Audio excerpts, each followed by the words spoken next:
Strong charges of ethical violations. RNC chairman Reince Priebus setting his sights on Senate Majority Leader Harry Reid, filing a complaint with the Senate Ethics Committee. Here he is yesterday on Fox and Friends. Watch. Harry Reid is so dirty and so unethical that some of these things have to happen. You have to put a marker down and say, wait a second, you are not going to use a taxpayer website and a taxpayer Twitter account to attack Republicans. Do you want a do-over on those words? No. Not at all? No, not at all. In fact, I'd probably choose harsher ones. Oh. Stay tuned for that. The GOP taking aim at Senator Reid as we head into a season of midterm elections that could shift the balance of power, he said. Former advisor to President Clinton, Doug Schoen, radio talk show host Monica Crowley with me, and hello to both of you. Hi, Bill. Okay, all right, you're measuring this up here, right? The words are pretty strong by Priebus. Dirty, unethical. I don't know if he's gone that far before. No, he's not. He's used strong language to go after Democrats, but he hasn't used this kind of sort of salty rhetoric before. And I think this shows that the Republicans are totally prepared, Bill, to ramp up their language and their attacks, not just on Harry Reid, but on the Democrats across the board. They're looking at the polls. They're seeing that the Republicans are in the ascendancy going into the November elections. Now is not the time to back down. And they also know not to take anything for granted, not to take these poll numbers for granted. Critical question here. Last time around, they threw a ton of money into the state of Nevada and did not unseat Harry Reid. Will this strategy work? Well, it's a different election. Reid is not on the ballot himself. Sharon Angle, the Nevada Republican candidate, was a flawed candidate. However, there is a larger question here which is directly responsive to what you're asking. Will a harsh negative campaign of the type that Priebus is now launching for the Republicans, a party with a negative rating of over 50%, work and achieve full purpose? If the jury's still out, there isn't a positive Republican message, and if all the Republicans do is attack, attack, attack, I'm not sanguine that they'll achieve the result they want. All right, here it is right now. Democrats 53, Independents 2. They caucus with the Dems, by the way. Republicans at 45. You need a net gain of 6 seats. Right. Monica, does the Harry Reid strategy work? I think it's part of a larger strategy, and I think it is already working. I mean, look, they're going after Harry Reid because he is a huge lightning rod. He's an Obama hitman. He's constantly blocking Republican legislation that comes out of the House, refuses to bring it to the floor. And he is one of the main architects of the very unpopular Obamacare. Last time we had a midterm election in 2010, Obamacare was merely a theoretical proposition bill, and we saw what happened then. There was a huge ascendancy of the Republican Party. They took control of the House.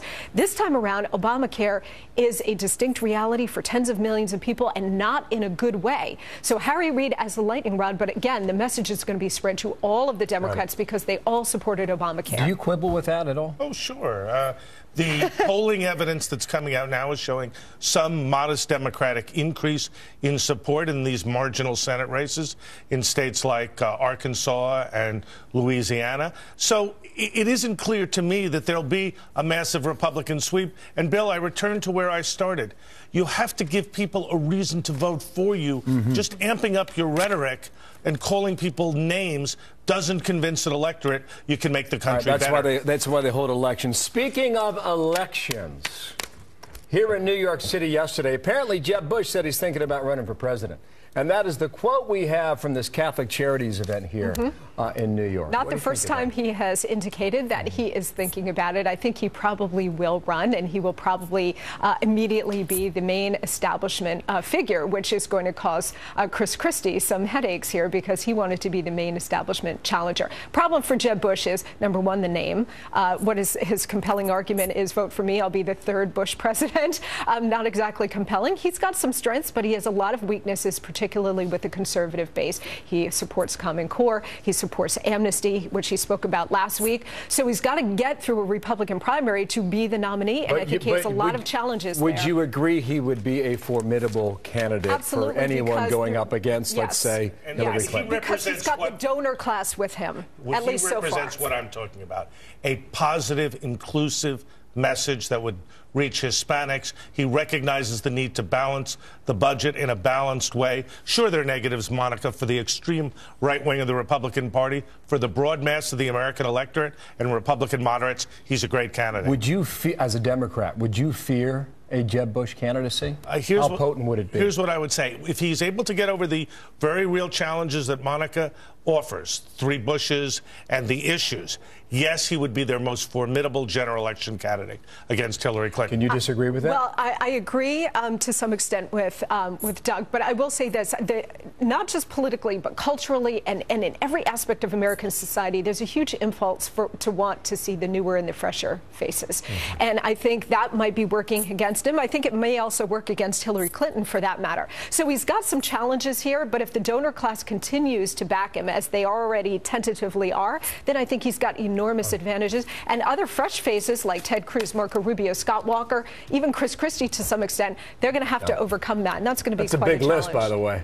Come on we're now. going to have a huge time to win.